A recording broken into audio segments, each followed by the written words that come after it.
All right, today we're tackling a big one, a media phenomenon that has reached millions of people, the truth about cancer. It's a series that promises hidden cures and a whole lot of hope. Our job here is to really unpack its main claims, figure out why it's so appealing, and give you the tools you need to think critically about its powerful message. So, let's dive in. So, why this series? Well, it's really all about the scale. We're talking over 10 million viewers. That's a massive voice, shaping health conversations around the world. In an age where we're just flooded with information, our goal isn't to tell you what to think. It's to help you build your critical thinking toolkit. Knowing how to sort through these really persuasive claims is, well, it's everything. Okay, here's our game plan for today. We're going to start with what makes this series such a phenomenon in the first place. Then we'll get into its three core claims, just looking at them neutrally. After that, we'll find some common ground and see what it gets right, before we move on to some really important cautions and potential risks. And we'll wrap it all up by looking at an integrative path forward. First up, what exactly is the truth about cancer? And how in the world did it connect so deeply with millions of people? So, the creator is Bollinger. And it's important to note, he's not a doctor or a scientist. His background is in bodybuilding. His story really begins from a place of incredible personal loss, having lost 7 members of his family to cancer. You can imagine that experience just fueled this mission to find out what he calls hidden cures, leading him to interview all kinds of alternative practitioners. So what is the appeal? Why did it catch on? Well, for one, it offers certainty. Think about it. Modern medicine often speaks in probabilities and statistics, 5-year survival rates.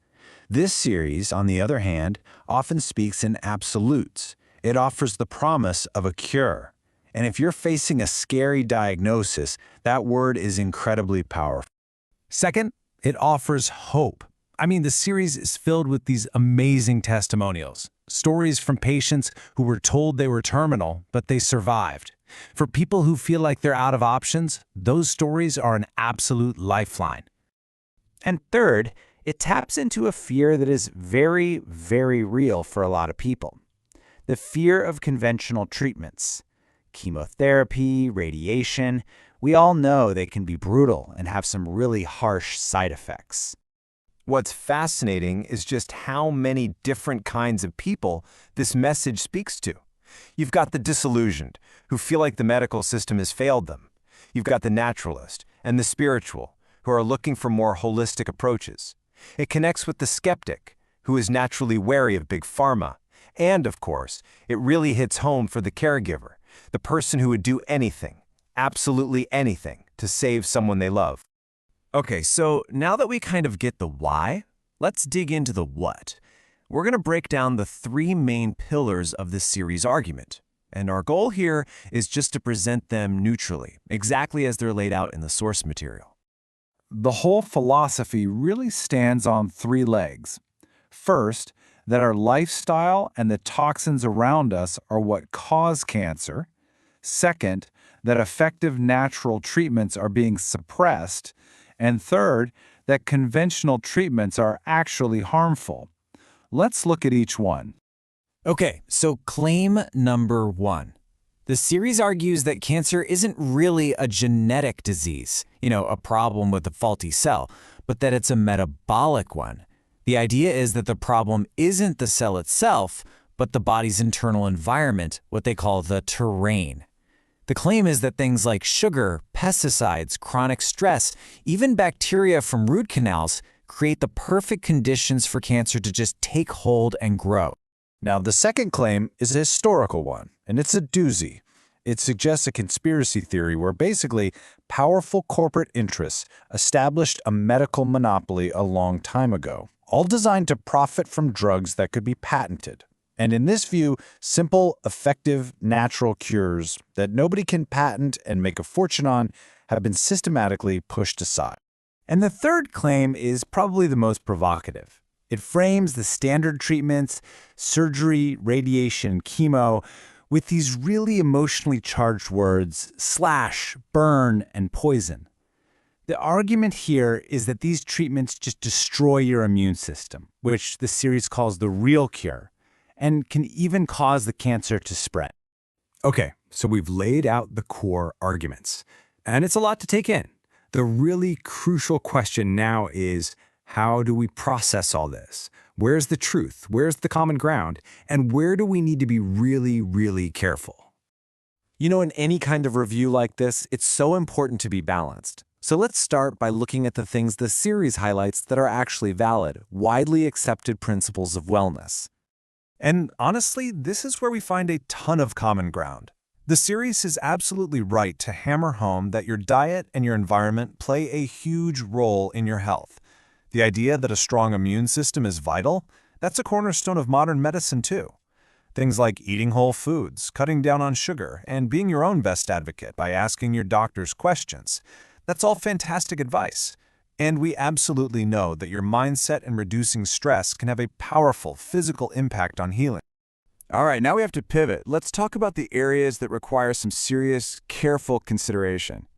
This is where understanding the difference between different types of evidence becomes absolutely critical for making safe and informed choices. The most important distinction to get your head around is the one between an anecdote and scientific evidence.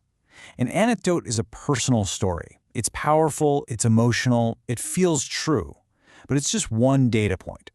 Scientific evidence, on the other hand, comes from rigorous studies looking at thousands of data points. They're designed to be repeated, to find a pattern, and to establish what is safe and effective for lots of people, not just one person's unique experience. Here are a couple of other key things to be really cautious about. First, the word natural does not automatically mean safe. I mean, snake venom is natural, right? Some herbs and substances can cause real harm. Second, and this is so critical, cancer is not one disease. It's a category of over 100 different diseases, and each one behaves differently and needs a different approach. And the risks of getting this wrong are very, very real.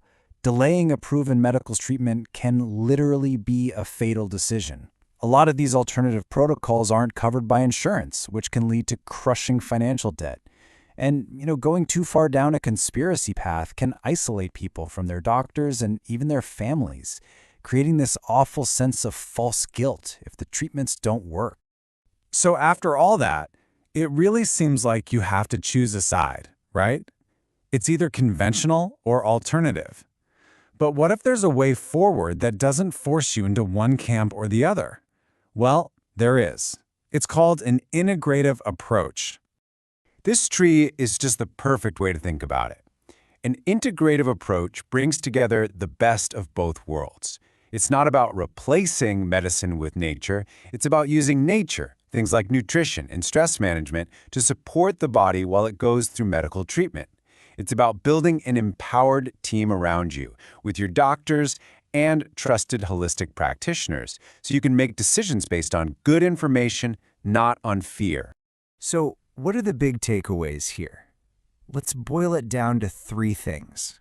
First, be curious. Investigate all of your options, but always verify the data behind the claims. Second, be balanced. Use your lifestyle as the strong foundation and use medicine as the targeted intervention it's designed to be.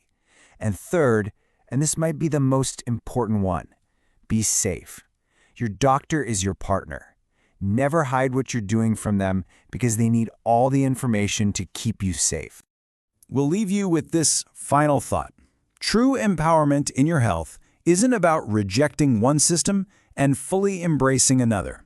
It's about learning how to navigate all the systems wisely so you can take the best from each one and build a path that is both effective and, most importantly, safe for you.